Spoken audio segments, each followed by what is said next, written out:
This podcast contains graphic descriptions that some listeners may find disturbing. Listener discretion is advised. Now, with that being said, welcome to the Mortal Musings podcast.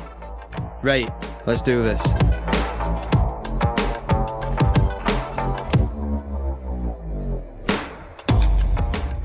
So the other day, me and Neil were talking about that whole big debate online, the would you rather encounter a man or a bear in the woods? Yeah.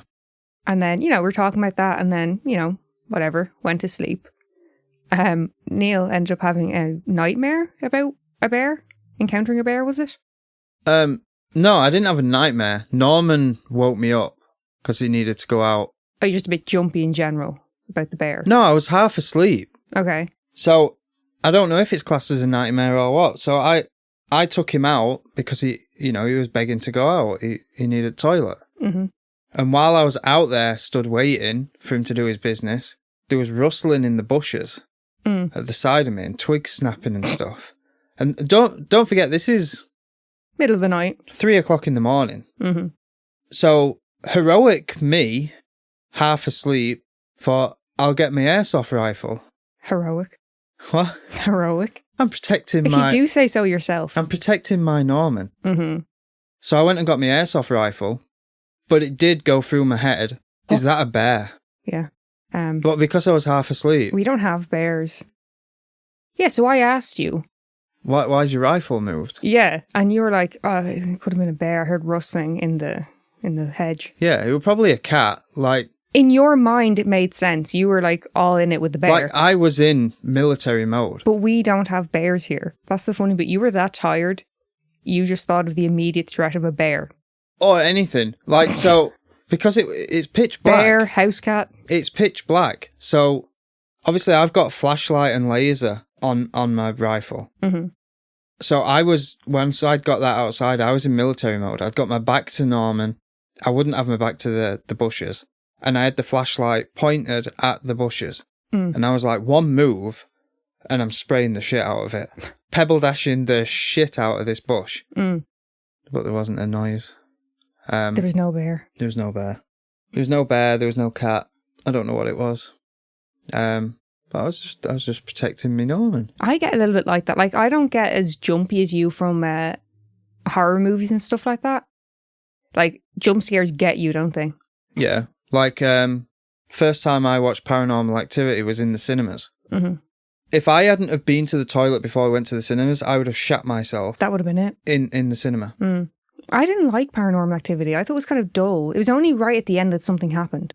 Or at least the one I watched. There's a part, I don't know if everyone remembers it, but in Paranormal Activity, it's not at the end. It's when activity starts to happen. And a door opens or something. I think that's the first thing what happens, or you hear footsteps or a cover moves or something. Didn't they put talc on the floor to see the Yeah. But how they did it in Paranormal Activity was once activity started, it was like every day it was getting worse and worse and worse. And there's one bit where there's a loud bang, and I mean a loud fucking bang. And they run downstairs and the chandelier's swinging. Mm-hmm. When that happened in the cinemas, that was loud as shit. Yeah. That was horrible. Well, what I was going to say to you is, although the jump scare thing doesn't get me quite as quickly as it would you. My popcorn went when that happened. I do, in my mind. It, kind of runs away with yourself. So we watched Barbarian. And although...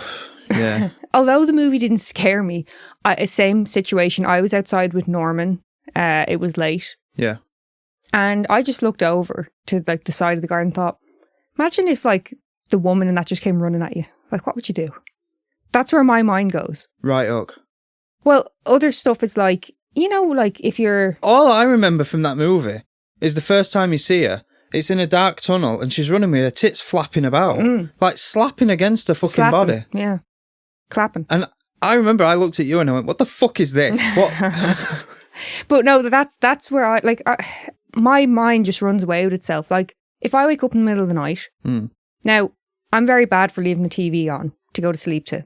I've destroyed myself. I have to have background noise. Yeah. If the TV is on the timer and it turns off and I wake up in pitch black, if I'm just laying there, wake up, I can't see anything. What if a man is just standing there? ready to, axe murder me or something. See, for me, I can't move in the dark. Yeah, you actually become paralyzed. Like, I remember I switched the light off. On me. Yeah, I wasn't to be it wasn't to be nasty. She walked out of the room, switched the light off, and I just stopped. In my mind, what the fuck are you doing? I was switching that light off because I'm about to switch the next one on in the other room. Yeah. But for you, it was like, I'm in darkness. What do I do? I felt so bad. See, mine isn't someone could run at me. Mine is I'm going to stub my toe or fucking smack my kneecap off something. I think it's more than that because you are actually paralysed.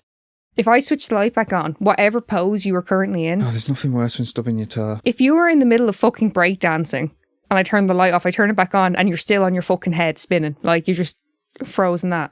Inside I'm dancing. Looking for compassionate true crime? This is Method and Madness, a true crime podcast with a purpose. Shedding light on injustice and advocating for change. Join me, Dawn, as I take you on a journey of immersive storytelling and pose questions to get you to think about the method of the mind, the madness that ensues. We're going deep into the evidence, examining lesser-known cases, all while focusing on the victims and the survivors. Dive in to Method and Madness, available wherever you get your podcasts. So, what we doing today? Today we are going to take a look at the murders of Joel and Lisa Guy. I don't know that one. What the fuck are you laughing at? It's just funny. Like, it's still funny. It's not funny. If I know it, I'll fucking say I know it. Yeah. It's still funny though. Is this a popular one? Quite a few people have covered it. But I don't listen to many true crime podcasts. No, you're not about the Pookat. Joel Michael Guy Sr. was born on the 10th of February 1955. Lisa was born on the 8th of August 1961. Joel worked as a pipeline engineer designer, and Lisa, after she'd spent some years raising her children, she now worked in human resources. Married for 31 years, the couple were said to have been true soulmates, the loves of each other's lives. They truly enjoyed each other's company and cherished the time they spent together. And they were both described as being kind and compassionate people. Larger than life, happy, really good people who both had a great sense of humour. Sounds exactly like me. And together they raised 4 kids, 3 daughters from Joel Sr.'s previous relationship, Shandice, Michelle and Angela, and a son, Joel Jr., who they had had together. And by the age of 55 and 61, Lisa and Joel were the proud grandparents of 6. On the 24th of November 2016, Joel and Lisa were busy preparing a big family dinner. This Thanksgiving was going to be a special occasion for the family, as Joel and Lisa were preparing for their retirement. We need to start preparing for our retirement. Yeah, we really do. Let that be a note to everyone, actually. Start getting that shit sorted. It'll creep up on you. Yeah. Only yesterday I was 21. 35 now. So it's gone to shit. I ain't got a pot to piss in. They were looking at this holiday as one last big get-together before moving from their current location of Knoxville to Kingsport, Tennessee, and settling into a more relaxed lifestyle. So Lisa and Joel hosted their last Thanksgiving in that house, surrounded by their kids and their grandchildren. Can we talk about Thanksgiving for a second? Don't ask me what it is. There's something I wanted to bring up. It's that sweet potato thing they do with the marshmallows. I've never understood that. I don't. It's too much sweet. They'll put marshmallows in anything. No, it's absolutely outrageous. Because you see it in like comedies and stuff where they're like, oh, I'll get the marshmallows from the Lucky Charms. Yeah. And put it in the salad. Yeah, we have a lot of American listeners. Can you please provide us with some answers? Is it actually good? Am I missing out on something? You need to try to believe it? We'll follow up. Yeah, they do crazy things like 7-layer salad and stuff like that. What is that? Is it like just... Well, it's salad, but there's 7 layers. But is it like is it like leaves, mayo, rice? Yeah. What is it? I don't know. I know mayo will be like in different layers. Is this an actual thing or have you seen it on like a sitcom or something and you're running with it? I've seen it on loads of stuff where they'll get like, it's like what we'd get, a glass vase. And fill it Like a trifle. Layered. A trifle, but with salad. Yes. Oh. No, that sounds like too much. Yeah, it doesn't make sense because who's going to get anything from, like, if it's different layers, who the fuck's getting to the 7th layer? Well, you need a big spoon. Yeah. 4 days later, on the 28th of November, Lisa's work were now throwing her a retirement party. But she doesn't show up. Her co-workers call her to make sure that everything is okay. With their calls going unanswered, they start to become concerned and they call the Knoxville Sheriff's Department. So with that call, Detective Stephen Ballard heads over to Lisa and Joel's home to conduct a welfare check. He rings the doorbell, knocks on the door, but there's no answer. He walks around the property towards the back of the house, but as the fence is locked over and, you can't just go breaking into people's homes. You can. On welfare checks. Yeah, but if there's nothing looking suspicious or whatever, you know what I mean? Yeah, you can hop the fence. You have to kick it in, but you could hop the fence. Well, he didn't. What the detective decided to do, instead of Neil's tactic... Well, actually, why would they send... Usually it'd be a patrol officer, wouldn't it? They actually sent a detective to do it. Maybe he was just the one that was there, and he was like, I'll do it. Okay. I just need to stretch my legs for a bit. He calls dispatch and notifies them that his attempts to make contact were unsuccessful. An hour later, her co-worker still unable to reach Lisa through her mobile or landline. They decide to call the sheriff's department again. So they head back out, but this time 2 detectives arrive at the home, Stephen Ballard and Jeremy McCord. They walk up to the home and peer through the window. When they look through the window, they can see shopping bags just sat in the hall. They notice that some of the items in the bag, the kind of thing you put in the fridge straight away. Chilled, frozen. Yeah. Like, they notice some beer, which you don't have to, but you probably would. But there's also, like sliced meat and shit like that. So, a bit strange, but there's no signs of forced entry as well as their cars that are still parked out front. They walk over to the cars and one of them was unlocked. And inside the car was, the fob to open the garage doors? Yeah. So they open the garage doors and they're able to enter the home through the garage. Okay.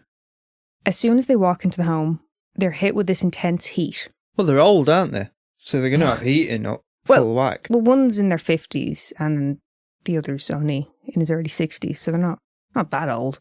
Still pretty young. Yeah. Well, it depends what year this is because... 2016. Oh, okay. I was going to say, 50 now is 30. Yeah.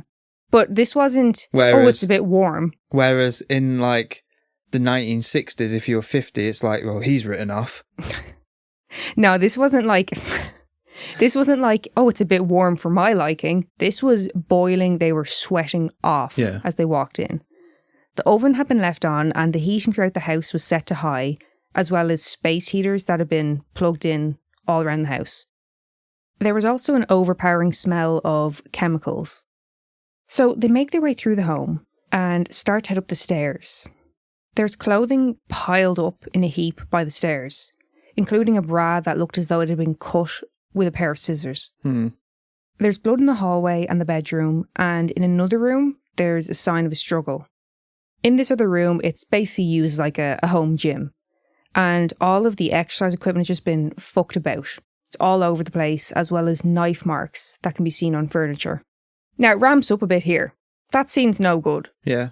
But the next thing they find is 2 severed hands laid on the floor, described as being left in a prayer position. What? So together? Yeah, just... Right. Because you can't see what she did, she put her hands together. But I also looked up to God. They keep going and they come across 2 45-gallon storage containers. They look inside and find the dismembered bodies of Joel and Lisa submerged in a chemical solution. Joel Sr.'s hands had been severed at the wrists. His arms had been cut at the shoulder blades. His legs had been cut at the hip. And his right foot had also been cut at the ankle. Wonder why only the 1 foot? Yeah, I know. Maybe it was a bugger to get through when he just gave up. A bugger? His body also showed huge amounts of defensive wounds. Lisa's body had been dismembered in the same manner, but with an extra twisted step. Lisa had been decapitated, and her head will be found in a pot on the stove. So immediately they call it in, they call for backup, and they're trying to figure out who did this and why. Naturally. But, well, yeah, I mean, like, it's... They wouldn't just walk in and go, well, it's too late. Walk in and just go, huh. But, you know, and seriously, it's so fucking gruesome. Yeah. This isn't just like a robbery or, you know what I mean? Yeah. So they contact Lisa and Joel's daughter, Michelle, to inform her of their discovery. And she would actually be the one who had to break the news to her siblings. She also told police that she had photographs from Thanksgiving, the last time the couple were seen alive. Officers knock on the doors of neighbours, trying to gain some sort of information as to the who and why. And, you know, did you see anything? None of the neighbours report anything that would raise any red flags. Yeah. While searching the home, they find receipts from Walmart, both with the same date, the 26th of November, with timestamps of 12 p.m. and 3 p.m. Among other items listed on the receipt, they noticed that peroxide had been purchased. So they go to Walmart and they ask for the CCTV footage. They see Lisa on the footage and the items she had bought matched what was inside the bag in the front hall. Yeah, because don't use that on the hair. Peroxide? Yeah. Yeah, like depending, obviously you can get like more cleaning or you can get like for bleaching, but yeah. So at least with that, they have a time frame to work off of. Yeah. What police believe happened was that Lisa arrived home, put her bags down, headed upstairs for whatever reason, whether she heard a commotion or she was lured up there, and she was attacked in their home gym area.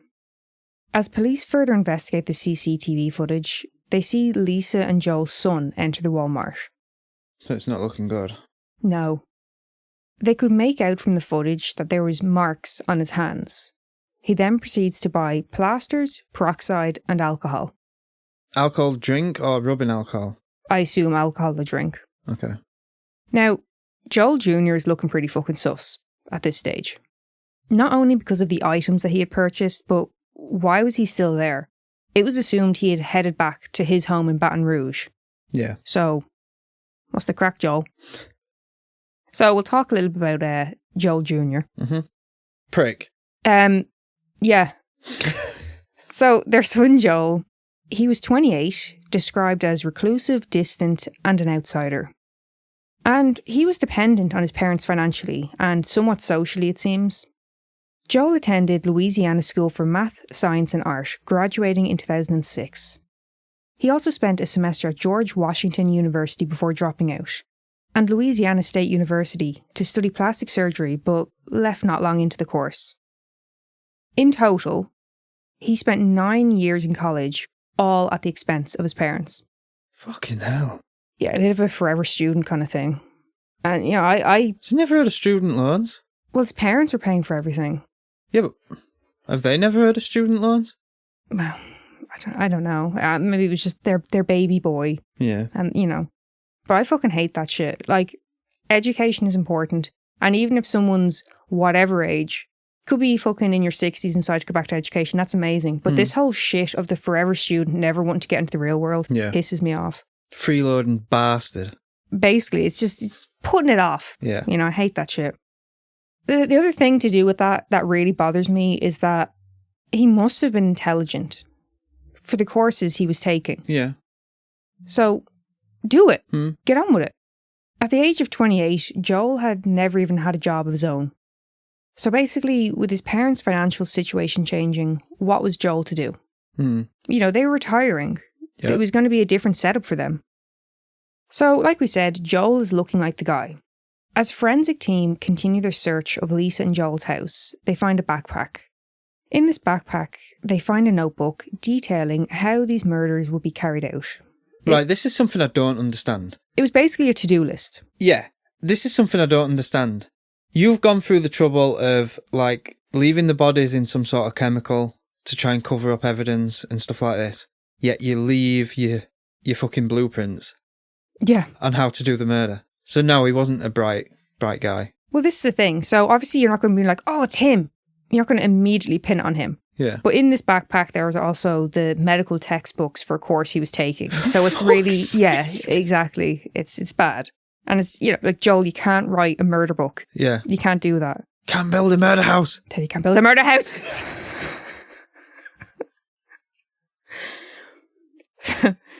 So police in Knoxville give the go-ahead for the authorities in Baton Rouge to arrest Joel because he's finally fucked off and come back to his own home at this stage.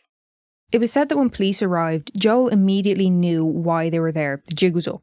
Yeah. He clearly didn't hide it very well. So Joel's arrested and police begin searching his home. And they find that he has given his plot to murder some thought. Mm. They again find plastic containers and inside was a dog bone soaking in a chemical solution. They believe this was kind of a dry run to see how long it would take for the bones to disintegrate. When they search his car, they find a meat grinder. Fucking hell. Yeah, this guy's a piece of shit. Yeah. This is his parents. Yeah. So, the notebook, his murder book that he was working on, some of the notes he made. Get killing knives. And there's an asterisk. And it says, is that right? Asterisk? Now I'm freaked out because of Raymond. Asterisk.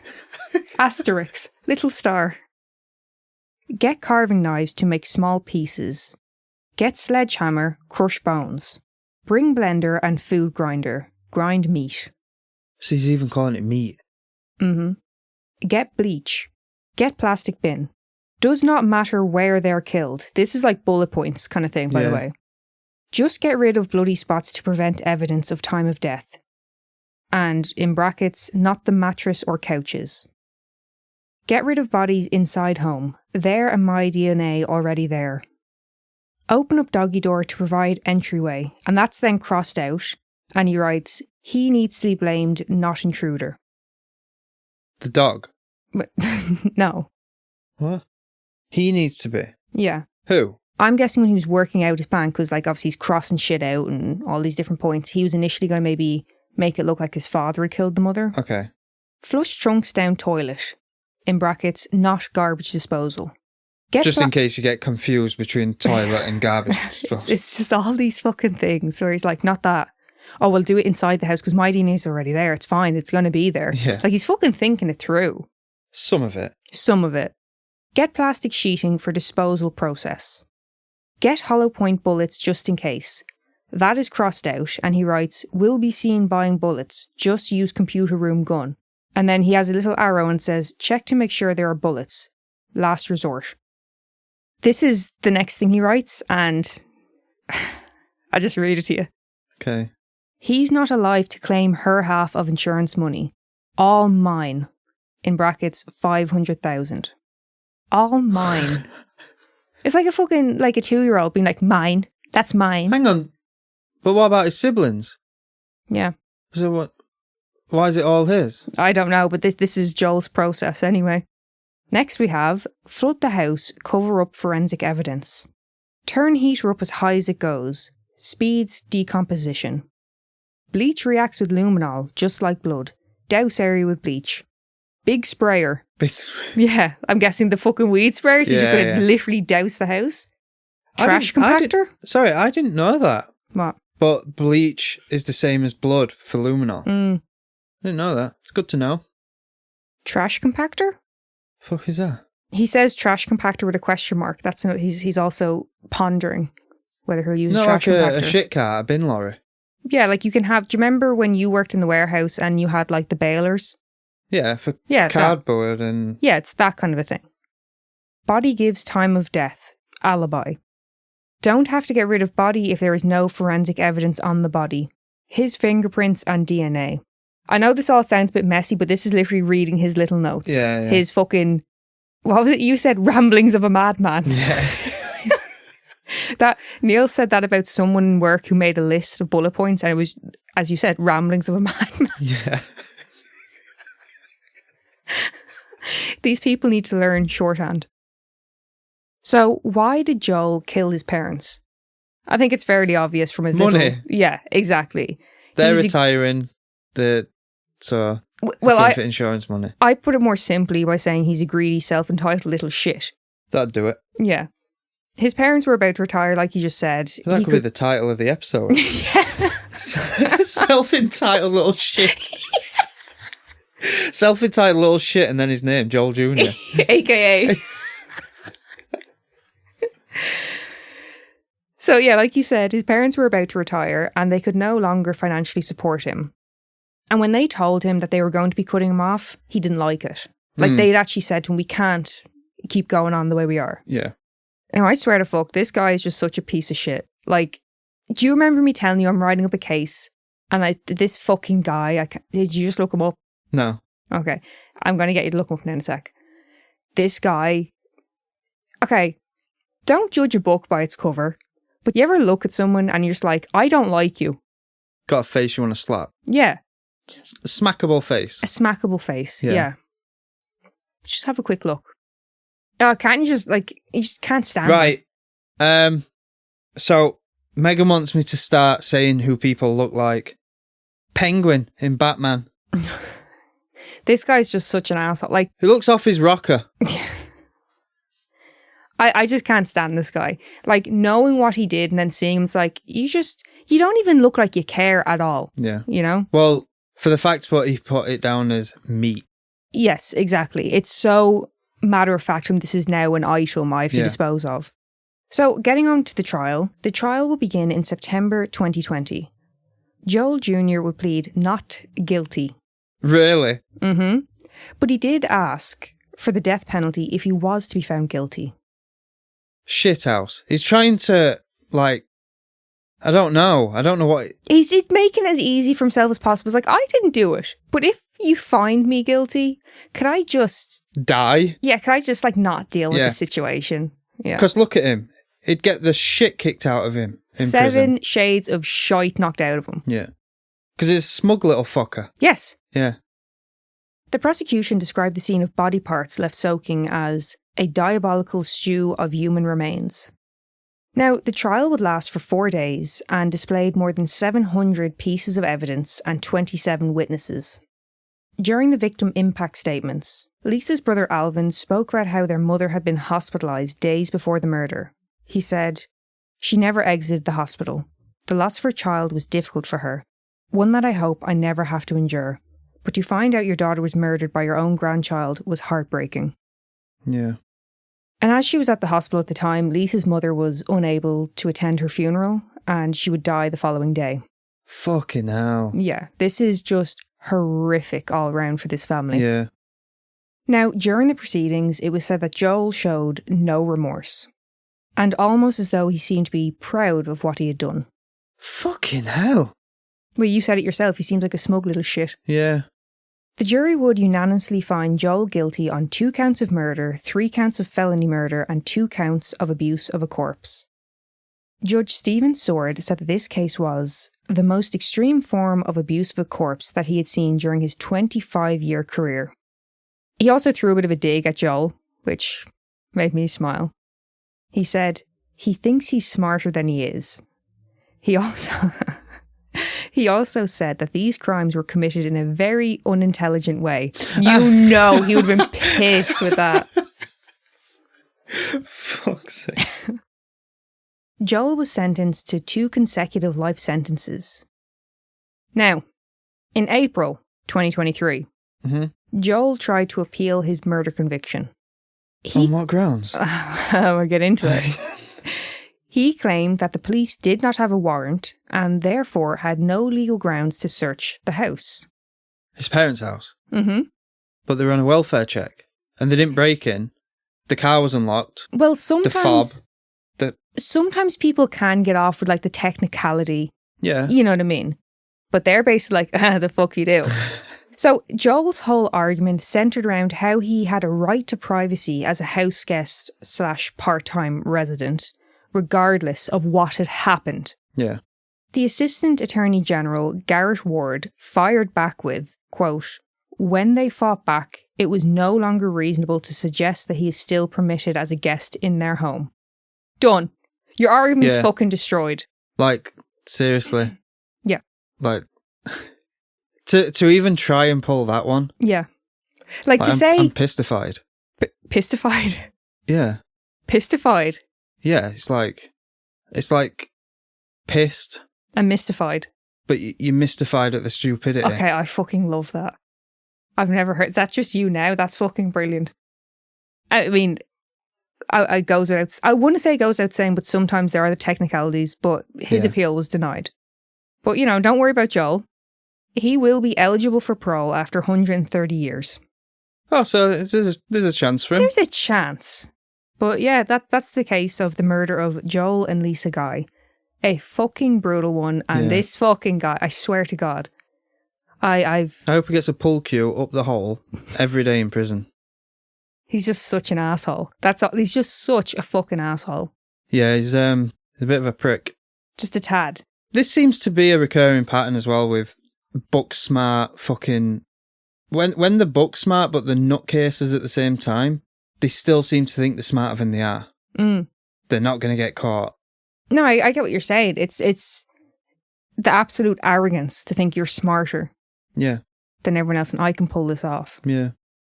You know, it's like that fucking Beast of Jersey, you know, fucking starting to write into police. It's like, you fucking idiot. Sincerely, wait and see. Yeah. Oh my God. I was saying to you as I was writing up, like I mentioned earlier, and I was just like, oh, I just can't stand him. He's just, ugh. So, what have you got for us, oddity-wise? Sogen Kato. Beg your pardon? So, Sogen Kato was thought to have been Tokyo's oldest man. Okay. Ahead of his 111th birthday in 2010, officials went to his house to, congratulate him. And he was dead. So, his family just kind of kept trying to fob them off. Oh, fuck's sake. Yeah. You can see where this is going already, don't you? So they were understandably a bit suspicious of their behaviour. And the authorities asked the police to perform a welfare check. Yeah. So after police gained access to their home, they found the mummified body of Sogen. He was laid in his bed in... Mummified? Mummified. So we got years? Yeah. So, like I said, laid in his bed in his pyjamas, covered over with a blanket. Yeah. He'd been dead for 30 years. Fuck's sake! Yeah, 30 years. Yeah. You ready? Hang on. What's the award? Like... I don't know what the official board was, but it was like just to acknowledge that you've met, like in the UK. Yeah, so it's not a financial gain. Well, it would have been, because it's benefits. Oh, okay. But it's kind of in the UK, you get like some kind of recognition from the royal family when you turn 100, don't you? Yeah, you get a letter from the Queen. Well, you don't get a letter from the Queen anymore. You'd get a letter from the King. Mm. So, 30 years, this poor man just left. Yeah. His family claimed that he had confined himself to his room. And basically they were just trying to, make out they thought he was still alive. For 30 years.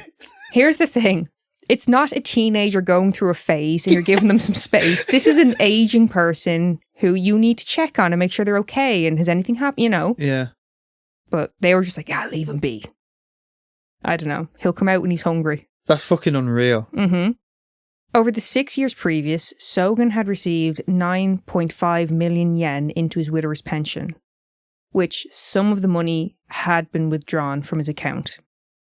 Fuck. His family were getting investigated. I didn't follow up on whatever, but... Yeah, you got to remember, it's something like 200,000 yen is like 30 quid. Yeah. That's something, I can't remember what it is. I should have actually converted it for you, but... Well, hang on. Okay, it's $60,000. 60,000. Jesus. $60,000 is probably what, like 55,000 euro? So it's 47,000 in sterling, in pounds. And in euros... 54. What? 54. 56. Shit. That's still a lot of money. Yeah. That's a hell of a lot. So, the problem with this, it raised the question then, how many others were doing this? You know what I mean?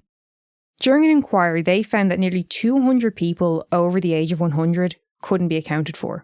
And it's feared that others have not notified authorities about the deaths for the family members to gain financially. Yeah. So although this is shocking, how many others have also done this? Yeah. 30 years. 30 years. Fucking hell. It's fucking terrible, like. There you go. So is this going in with the living with a corpse? It's not. Oh. This is its own thing, but I could have done. Okay. But there you go. Fuck. Yeah. Poor Sogen. And fuck Rest Joel. in peace. And fuck Joel. Well, thanks for that. Thank you so much for listening. Find us on Patreon, TikTok, Facebook, and Instagram. If you have a case suggestion, or maybe even your own story, email us at mortalmusingspodcast@gmail.com.